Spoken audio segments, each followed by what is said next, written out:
Hello there, seekers of fine internet entertainment. I am the Critical Critic, and today we're going to be looking at Niddhogg. Is it good, bad, or meh? So, Niddhogg. It is, I hesitate to call it fighting game. Well, primarily that's what you do. Then, I'll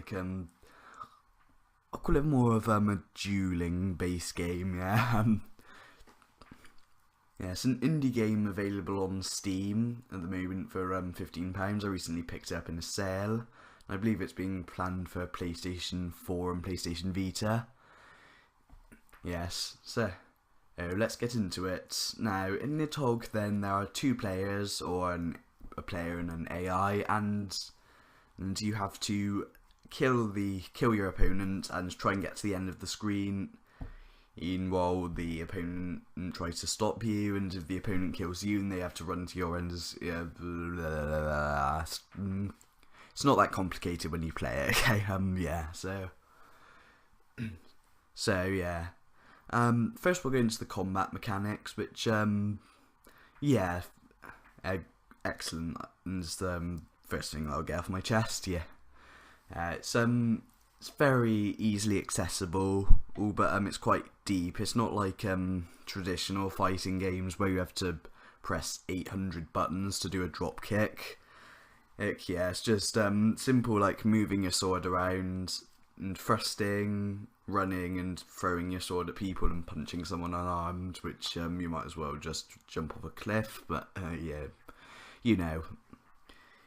Yes, it's very easily accessible. You can teach yourself to play it within 2 minutes, and but yet it's quite deep. Like you can do moves such as like disarming your opponent, or to learn the hitboxes properly to make sure that you're not jumping into a death trap. You can just drop down, try and sweep them from the legs, or drop down, disarm them, and stab them through the face. Or you can just drop your sword and run away and cry. Yeah. So overall, the combat mechanics are very well refined. They are well implemented, and I don't really have many criticisms of them. Yes. Now,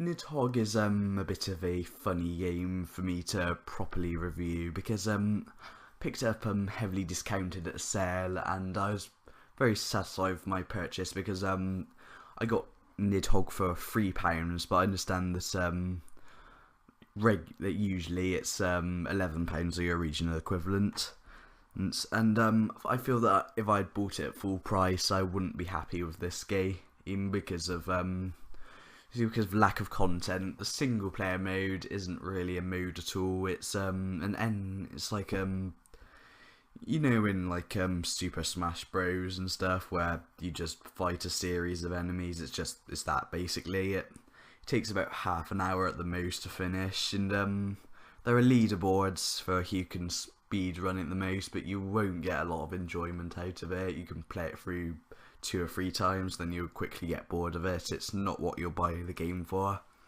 If you don't have friends to play it with, then I wouldn't recommend buying it, because the single player is bare bones and particularly dull. So yes, and before I get into the multiplayer sections, then let's talk about the aesthetic and sound design. So I'm quite a big fan of the retro aesthetic. I like seeing like older consoles being put onto modern day hardware and being optimized and made to look gorgeous with what we now see as like modern standards, and Niddhogg is no exception. There's some nice detailed backgrounds with lots of nice effects on them, and yeah, I think it captures like the Atari 2600 feel well, but not making it feel too like horrible to look at. The music's all nice and quite upbeat, always very fitting. It's one track, I think, for like the Mines level, I think that's, yeah, I particularly like, yeah. So, yeah, combat and sound and aesthetic design, no problems with. So, yeah, so On to like the multiplayer modes of the game. Multiplayer is where Niddhogg shines at its most. Well, more particularly in the local play, we'll get into that. Yeah, with friends, then it's frantic, it's fun, it can last for as long as you want, depending on how balanced you are. There are lots of like fun modifiers, which like it's like one which can only lets you crawl, or called baby mode, or there's like a low gravity or froze only, and yeah, there's a lot of like interesting modifiers, and you can get like hours and hours of fun out of it with a friend, and yeah, it's one of like the best local multiplayer fighting experiences of all time. There's a tournament mode. I haven't been able to try that out yet because I haven't been able to get enough people around, but yeah, if it's like anything like the local multiplayer, I'm sure there's no problems with it. Yeah, and the online multiplayer is it's a bit of an issue because the netcode is almost unplayably buggy.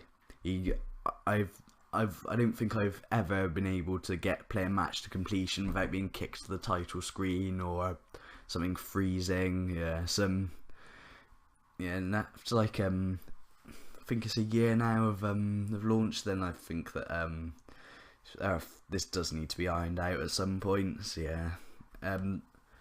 yeah, make sure that you have friends locally who can play this with you if you're going to get it. Yeah.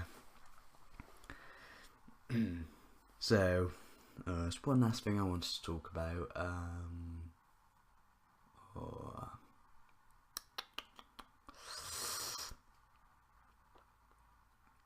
Oh yeah, it's like, yeah, my biggest criticism of this game is that what's there is excellent, very well refined, except for the possible exception of the online multiplayer. It just doesn't have enough content to justify an £11 purchase. There's only 4 maps for multiplayer and single player. Like, not 4 maps each, just like 4 maps to be played on for the entire game. And yes, yeah, it's just like not a lot to it. It feels a little bit unfinished with like the bog. So anyway, my verdict is Niddhogg good, bad, or meh? This is a very tough decision, but I'm going to have to go with meh. See, yeah, I can easily recommend Niddhogg. It is a very fun game, but a heavy discount because there just isn't enough content to settle it. Yeah, 4 maps and an online multiplayer that hardly works, and a single player that takes about half an hour isn't really. You can get more out of your £11. And yeah, so yes, get it. But its current state at full price.